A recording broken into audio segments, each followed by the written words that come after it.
ये गुण आसानी से नहीं आते, बल्कि संघर्ष करना होगा। आ जाओ लल्ला। उन सब ने संघर्ष किया है। नेल्सन मंडेला लगभग 27 साल तक जेल बिताने के बावजूद आत्मविश्वास लगातार संघर्ष करते रहे।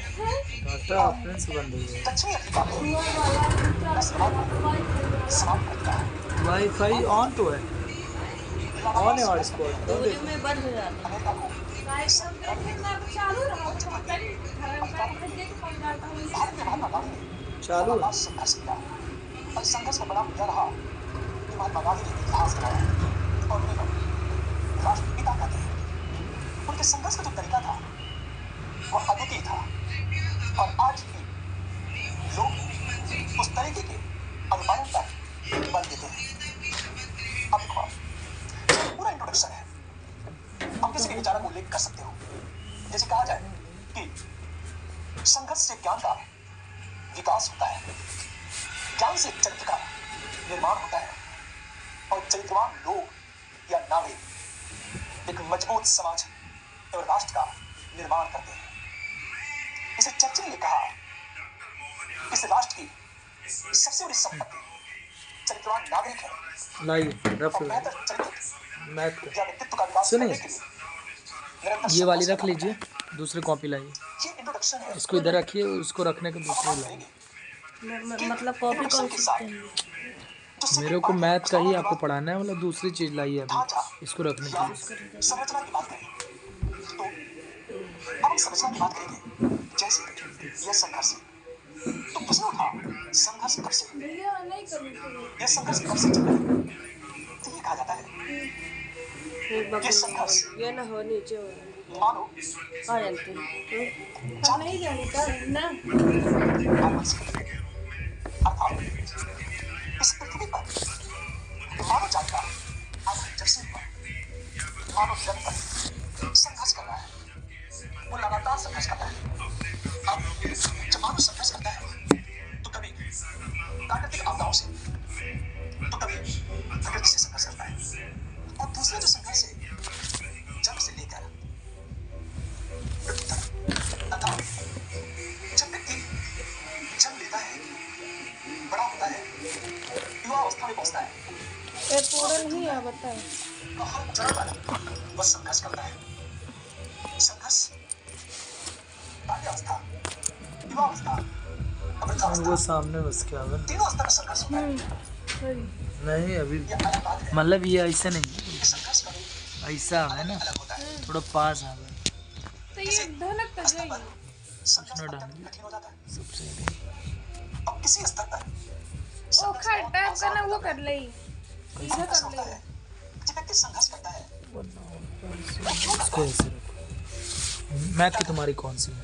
देखा जाए मैथ की ये वाली जब व्यक्ति अभी कौन सा संघर्ष यूज करता कर है, रहे हो? तो संघर्ष क्यों? इन दोनों इसको भी यूज करो, इससे भी। जब व्यक्ति संघर्ष करता है ये वाली दो रफ कौन सी यूज कर रहे हो? अपने अस्तित्व को बचाए रखने के लिए, अभी अनिल सर किस में पढ़ाए थे? समाज को बेहतर बनाने के लिए संघर्ष करता दोनों में। है। और तीसरी चीज दो। ये नहीं इन दोनों में ये काम का नहीं इन दोनों अस्तित्व को बचाए रखने के लिए। चलो ठीक। दूसरा समाज को मेरी वहाँ बेहतर की बनाने कॉपी किताब होगी, जल्दी से लेकर आओ। और तीसरा महत्वाकांक्षा की पूर्ति के लिए वह संघर्ष करता है।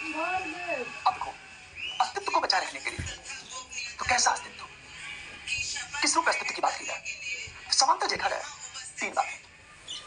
पहली चीज वह अपने व्यक्तिगत अस्तित्व को बनाए रखने के लिए संघर्ष करता है, व्यक्तिगत रखने के लिए संघर्ष करता है। बंद कर दिए। वह राजनीतिक अस्तित्व के लिए संघर्ष करता है,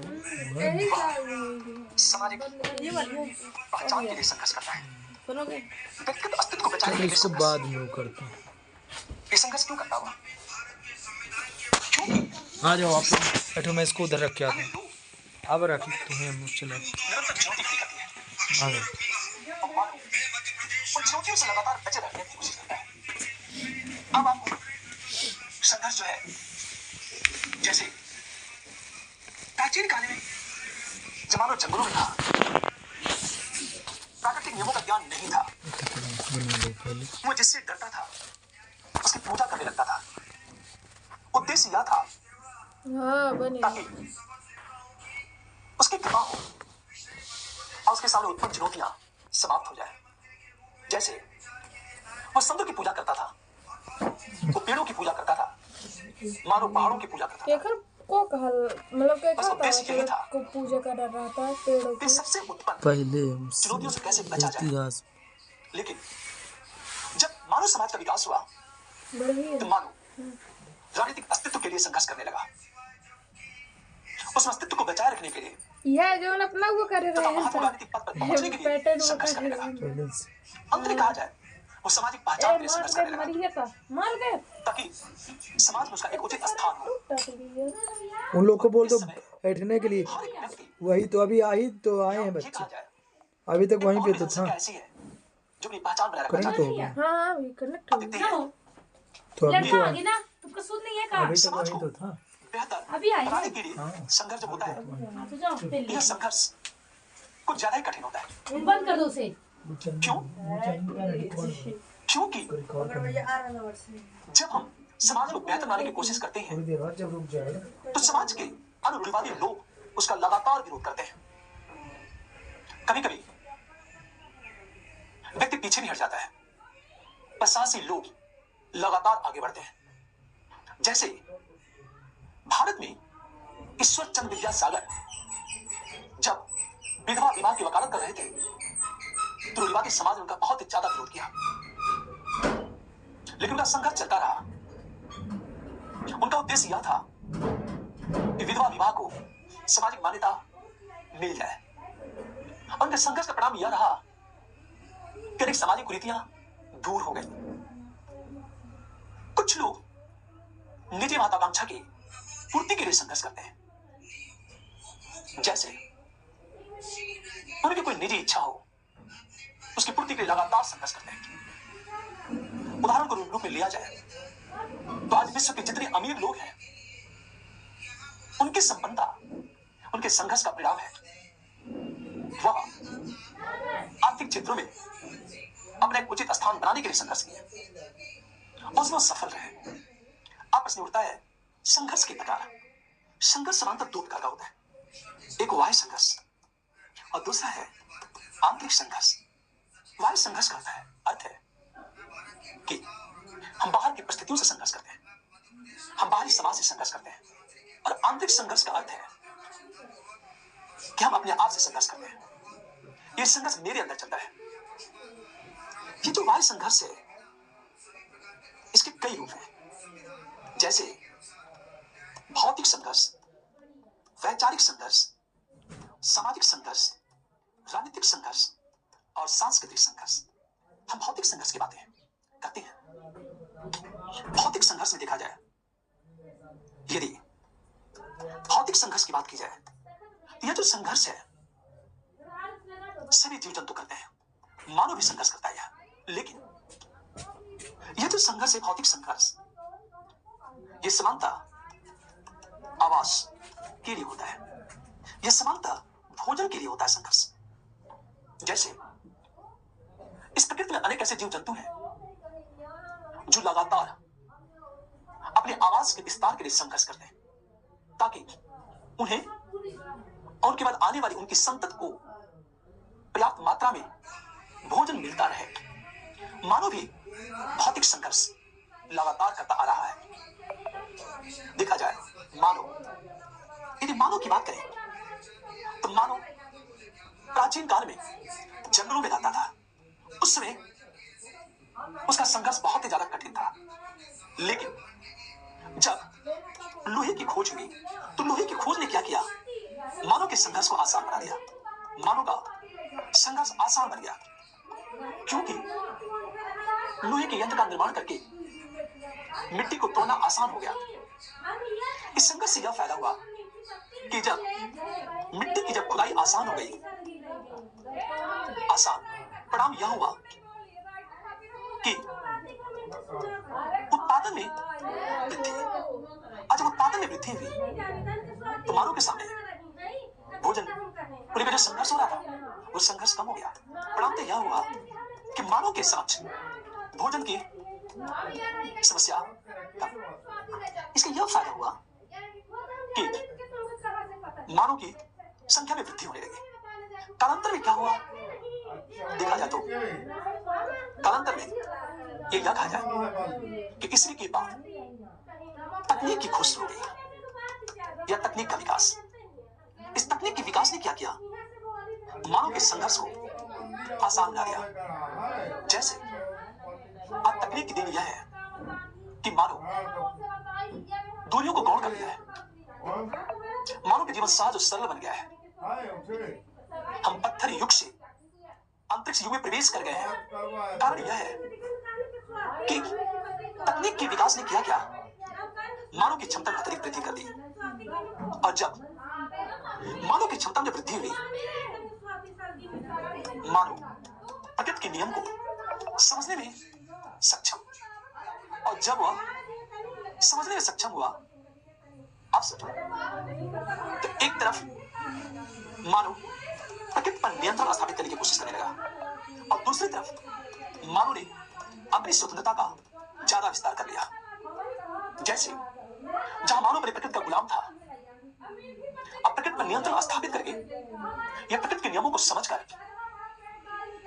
उसके अंदर यंत्र का निर्माण कर रहा है।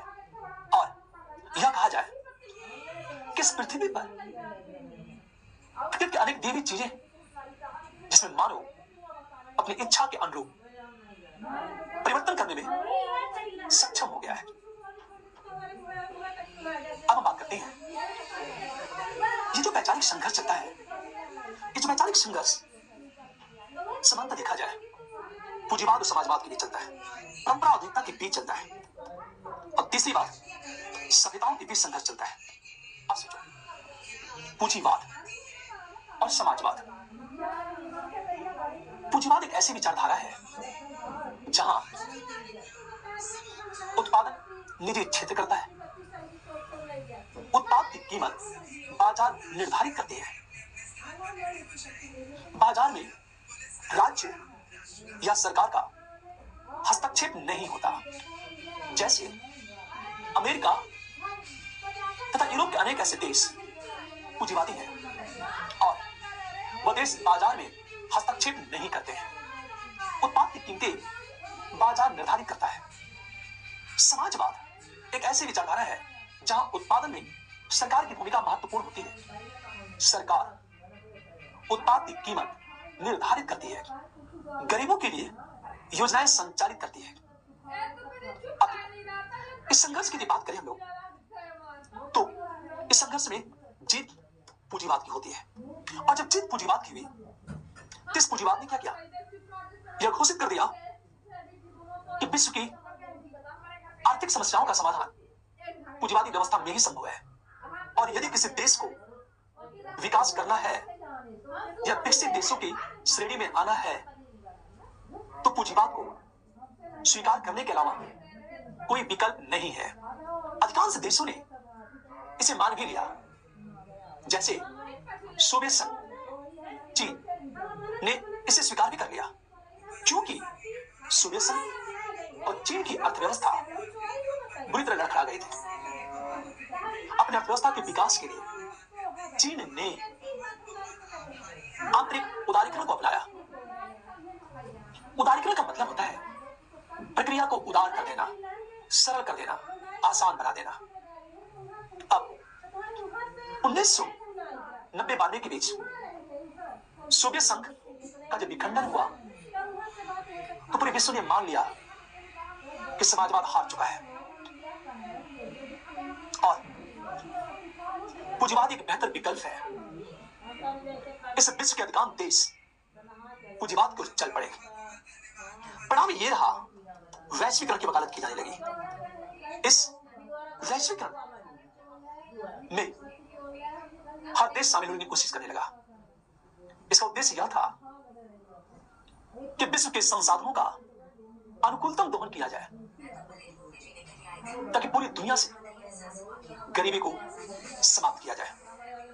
यह अलग चीज है कि वैश्वीकरण का लाभ कुछ ही देशों को मिल पाया है, अन्य देश उससे वंचित हो गए।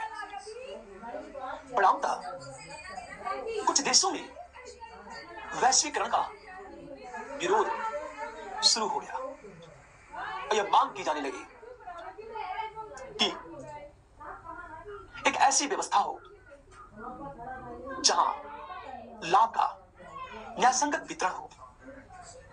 जैसे यह कहा जाए कि जब वैश्वीकरण की वकालत की गई तो इस वैश्वीकरण ने क्या किया? पूंजीवाद को प्रोत्साहित किया। और पूंजीवाद ने क्या किया? पूंजी के केंद्रीकरण को प्रोत्साहित। और जब पूंजी का केंद्रीकरण हुआ, परिणामतः वैश्वीकरण का विरोध प्रारंभ। और जब प्रारंभ हुआ, पुनः कुछ देश समाजवाद की ओर देखने लगे। जब 2008-9 में मंदी आई तो समाजवाद की ओर देखा जाने लगा। अब एक प्रश्न था कि दूसरा जो संघर्ष है आपका, परंपरा और आधुनिकता के बीच संघर्ष इसको लेकर हो रहा है कि क्या हमारे लिए परंपरा प्राइमरी है या आधुनिकता प्राइमरी है। परंपरा का मतलब क्या होता है? परंपरा का सामान्य अर्थ होता है कि ऐसे रीति रिवाज जो एक पीढ़ी से दूसरी पीढ़ी में स्थानांतरित होते हैं। कुछ लोग परंपराओं का अनुपालन करते हैं, कुछ लोग आधुनिकता की वकालत करते हैं। क्यों? क्योंकि कुछ लोग का मानना है कि जितने भी परंपरागत मूल्य हैं वो सभी रूढ़िवादी हैं, पिछड़ेपन के प्रतीक हैं, समाज के विकास को बाधित करते हैं या समाज को पीछे ले जाते हैं। यदि किसी देश को विकास करना है या विकास के पथ पर आगे बढ़ना है तो आधुनिक मूल्य को स्वीकार करने के अलावा कोई विकल्प नहीं है। इस प्रकार परंपरा और आधुनिकता के बीच संघर्ष जारी है।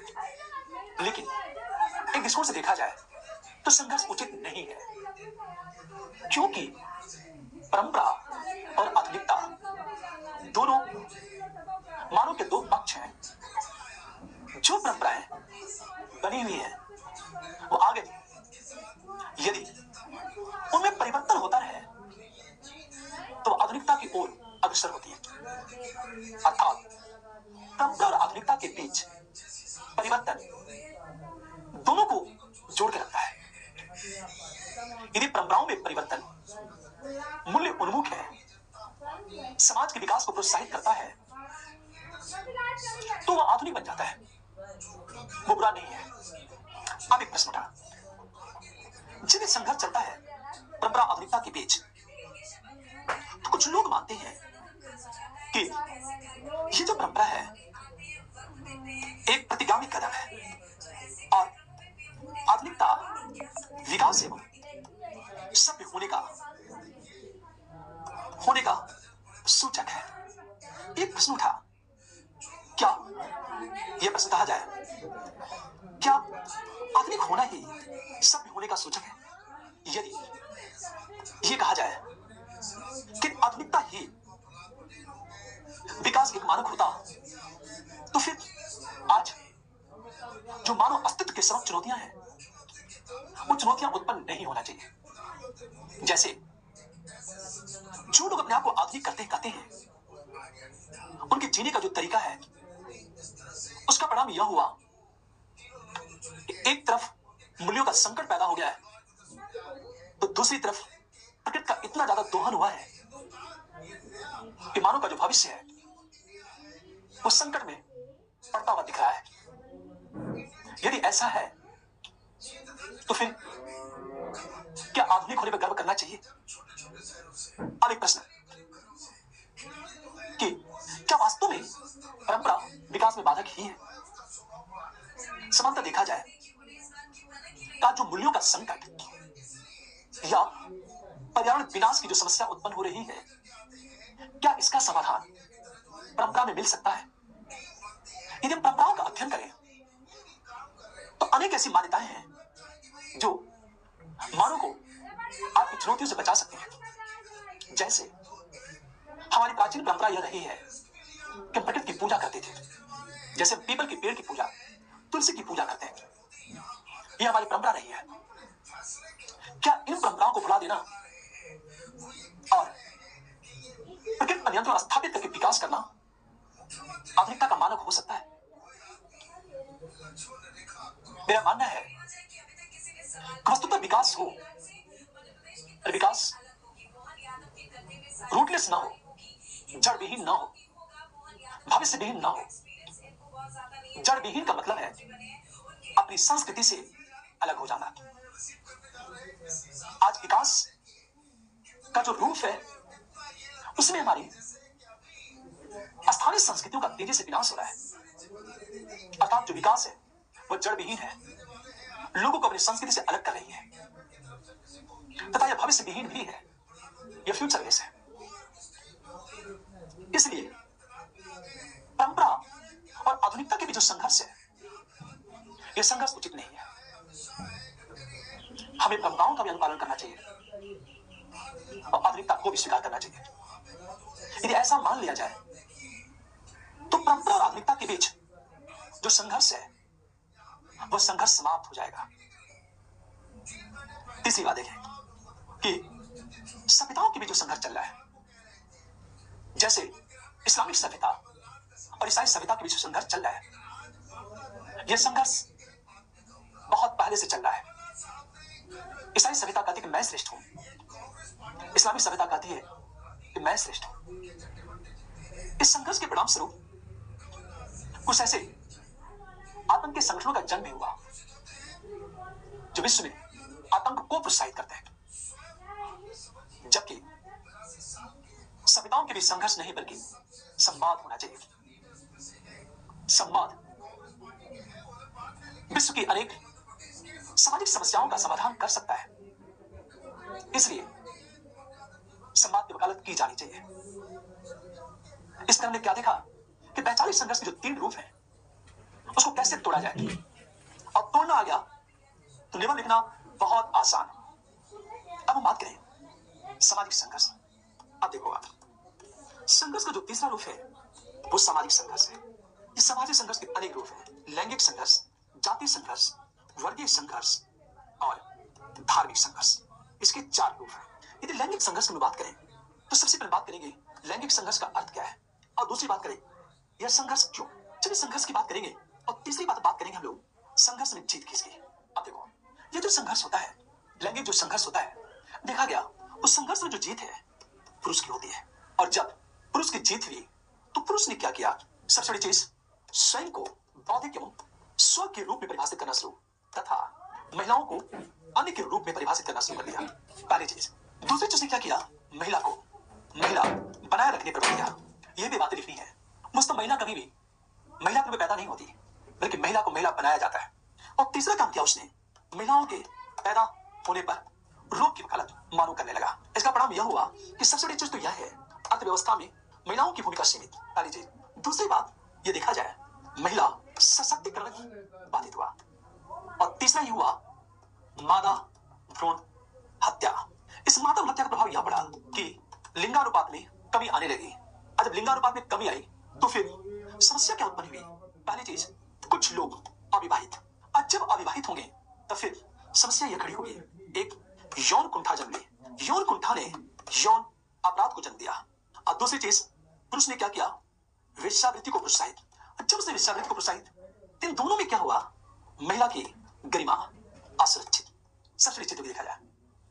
दूसरी चीज, यौन अपराध से क्या हुआ, महिला के अंदर भय व्याप्त, और वेश्यावृत्ति से क्या हुआ ये देखा जाए, ऐसी जैसी समस्या, जैसे रोगों का विस्तार शुरू। ये हुआ का सामाजिक संघर्ष में लैंगिक संघर्ष। लेकिन बात ये थी कि सामाजिक संघर्ष में लैंगिक संघर्ष, जाति संघर्ष, वर्गीय संघर्ष और धार्मिक संघर्ष होते हैं।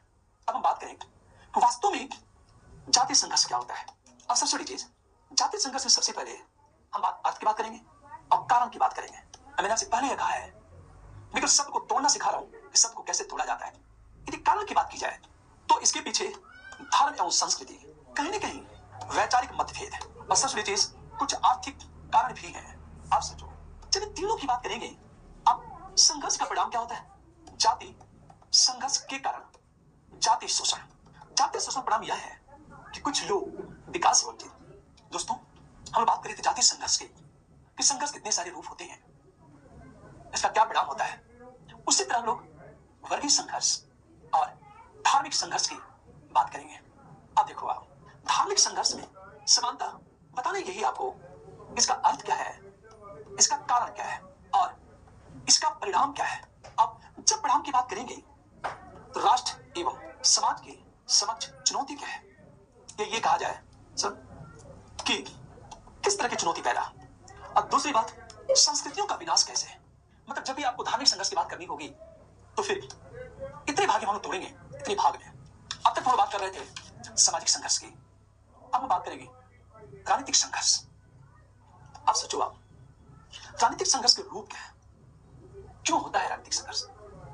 सामान्य राजनीतिक संघर्ष देखा जाए, एक लोकतांत्रिक मूल्यों के विकास के लिए होता है, दूसरा सत्ता पर नियंत्रण स्थापित करने के लिए, और तीसरी बात करें हम लोग औपनिवेशिक स्वतंत्रता के लिए। जैसे दुनिया के जितने लोकतांत्रिक देश हैं वहां लगातार संघर्ष चल रहा है लोकतांत्रिक मूल्यों के विकास के लिए, ताकि लोकतंत्र उतना ही ज्यादा मजबूत हो। वस्तुतः देखा जाए कि जब तक कोई व्यक्ति लोकतांत्रिक मूल्यों को जीवंत नहीं कर लेता तब तक लोकतांत्रिक संस्थाओं के प्रति सम्मान की भावना नहीं होगी।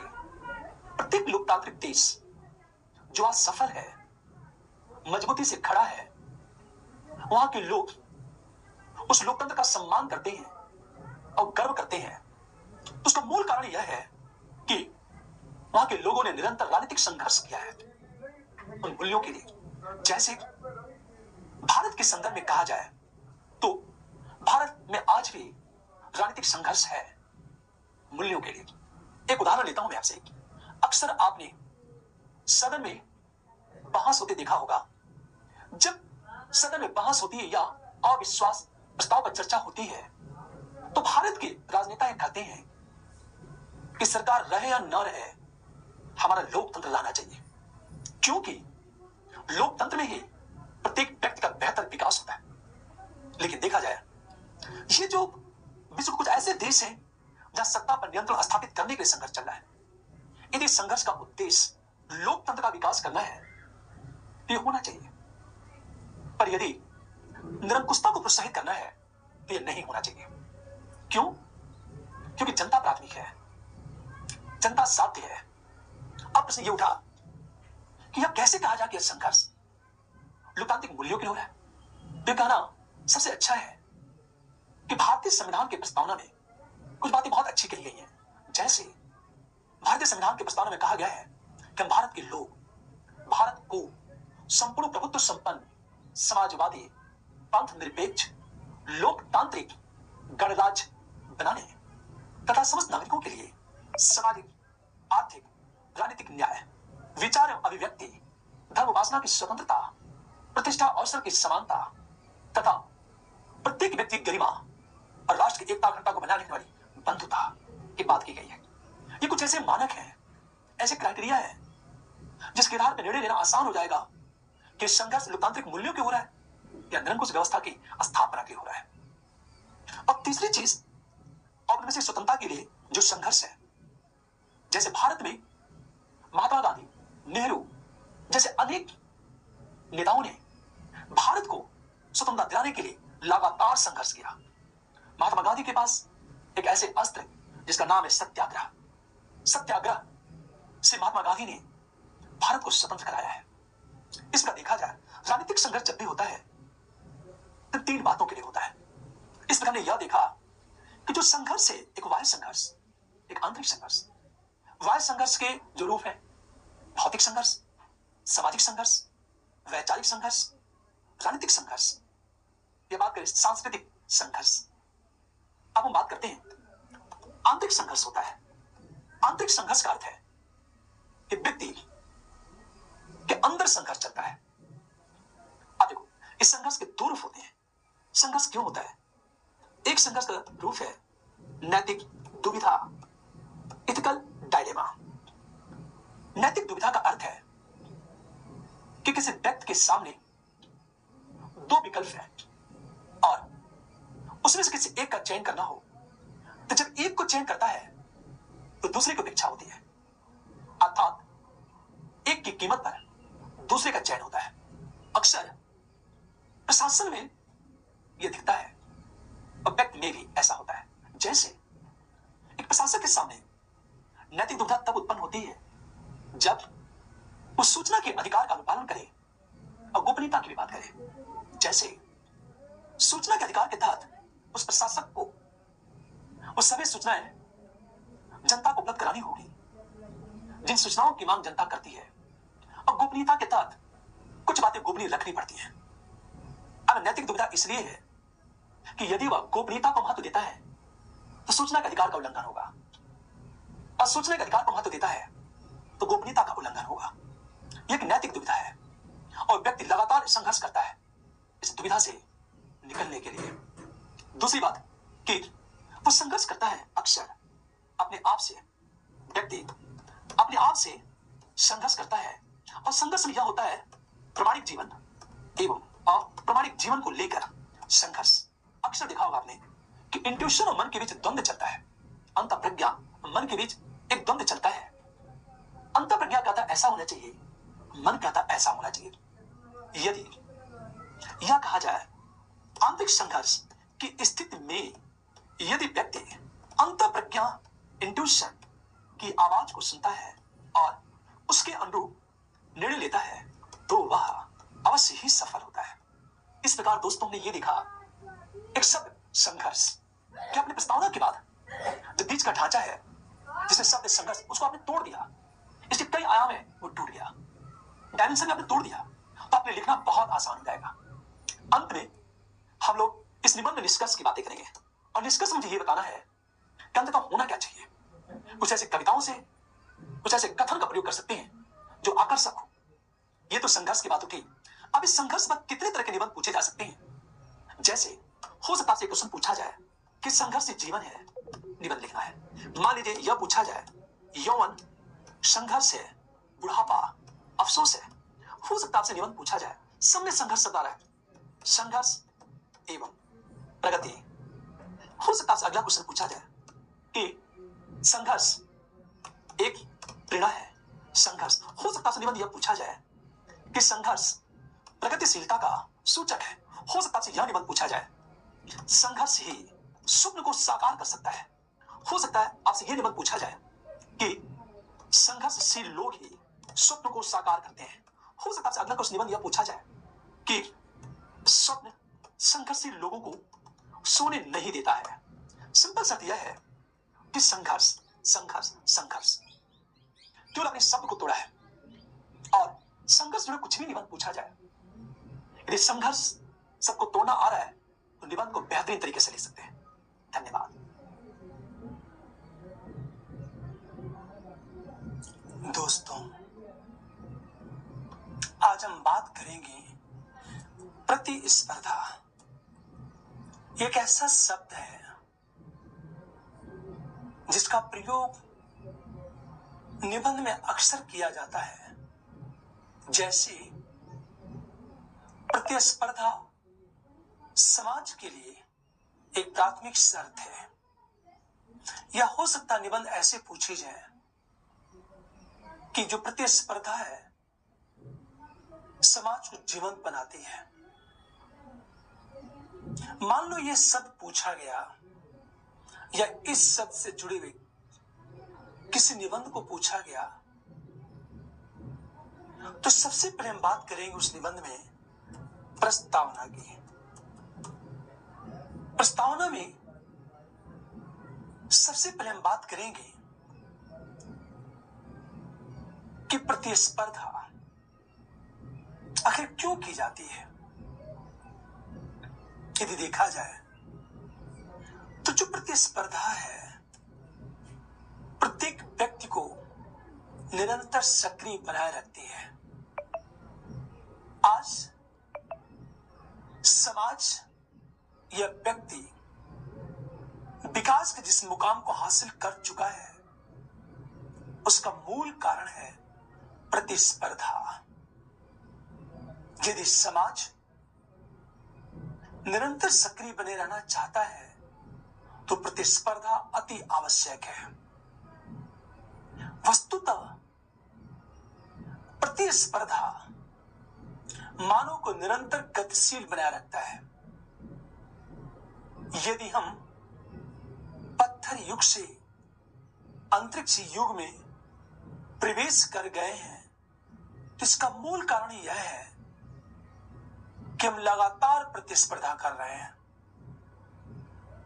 वह प्रतिस्पर्धा अपने आप से हो या बाहरी घटक से हो।